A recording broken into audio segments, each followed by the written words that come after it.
Et ceci est du chocolat crémeux, incroyable, et non, il n'y a pas de crème dedans. Et le meilleur? Personne ne devinera ce qu'il contient. Un avocat bien mûr. 3 cuillères à soupe de cacao en poudre pure et 4 cuillères à soupe de miel. Chocolat, avocat. Bon, ça rime, mais ça sonne moyen. En fait, ça ressemble à une expérience qui finit mal. Mais non, c'est vraiment incroyable.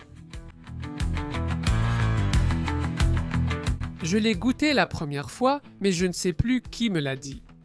Et crois-moi, ça n'a pas du tout le goût de l'avocat. Et moi, je me disais, bien sûr, comment ça n'aurait pas le goût de l'avocat?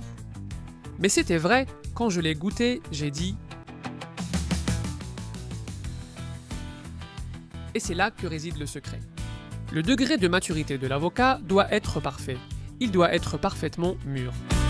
S'il est dur, ça ne marche pas. Mais s'il est à point, c'est magique. En fait, l'avocat, ici, n'apporte pas de goût. Il nous apporte de la texture. Tu connais sûrement l'astuce pour l'ouvrir. Il suffit de le couper en deux avec un couteau. Et regarde comme le noyau sort facilement, s'il est mûr. Ensuite, on va le mettre dans le bol de notre mixeur. Et si tu fais attention, il sort parfaitement avec une cuillère. En profitant jusqu'au dernier gramme d'énergie. Allez, la deuxième moitié, pareil. Tout dedans, sans complication. Et sans hésiter. Sans rien laisser, ici rien n'est gaspillé.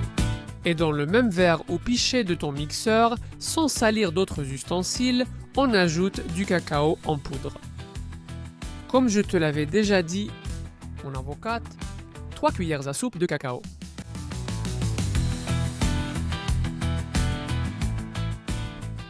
Et il faut le sucrer. Pour cela, je vais utiliser du miel, qui, en plus, avec sa saveur caractéristique, apporte de la texture et de l'humidité.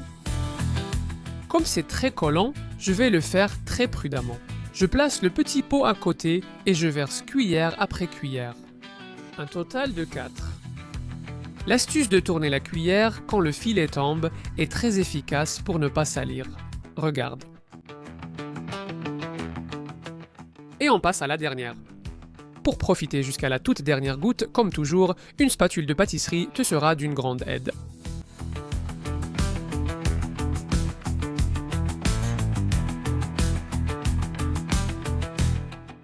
Maintenant vient le moment clé.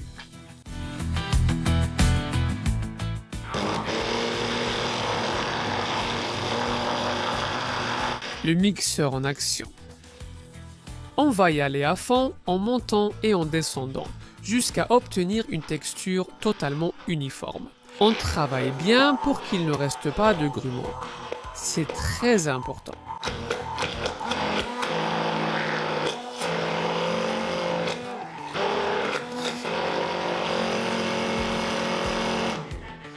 Mon astuce, c'est de battre un peu plus pour être sûr et ne pas me retrouver avec une pâte retombée.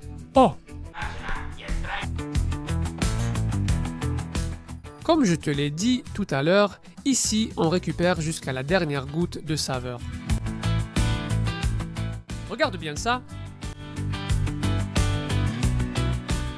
Tu mets la crème directement dans le verre ou le récipient que tu veux utiliser, là où tu veux la servir.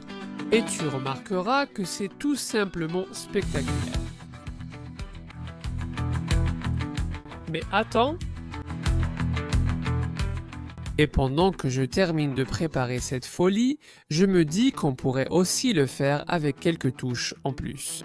Quelques fruits à coque, un peu de cacao par-dessus, quelques copeaux de chocolat ou des gaufrettes. Ça serait vraiment top. Mais je pense que si tu ajoutes de la cannelle, tu vas halluciner. Tu trouves que c'est une bonne idée?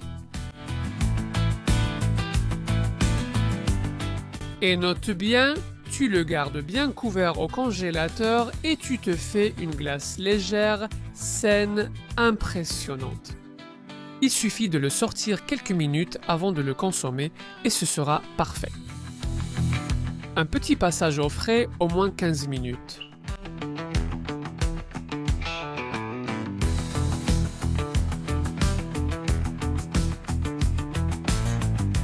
Et c'est là que la magie opère vraiment.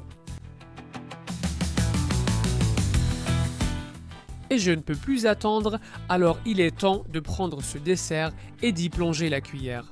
Regarde-moi cette texture incroyable.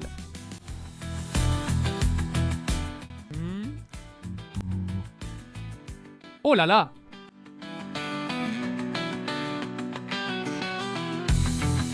C'est illégal. Ce n'est pas un dessert sain. C'est une arnaque. Je t'assure que si je ne te dis pas qu'il y a de l'avocat, tu ne le sauras pas.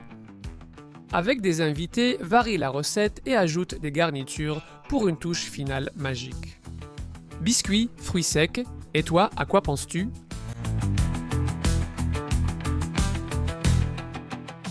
Mais même comme ça, c'est déjà incroyable.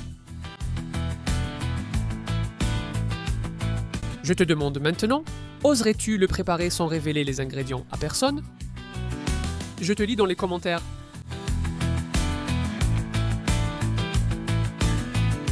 Enregistre la vidéo, tu vas la refaire plusieurs fois.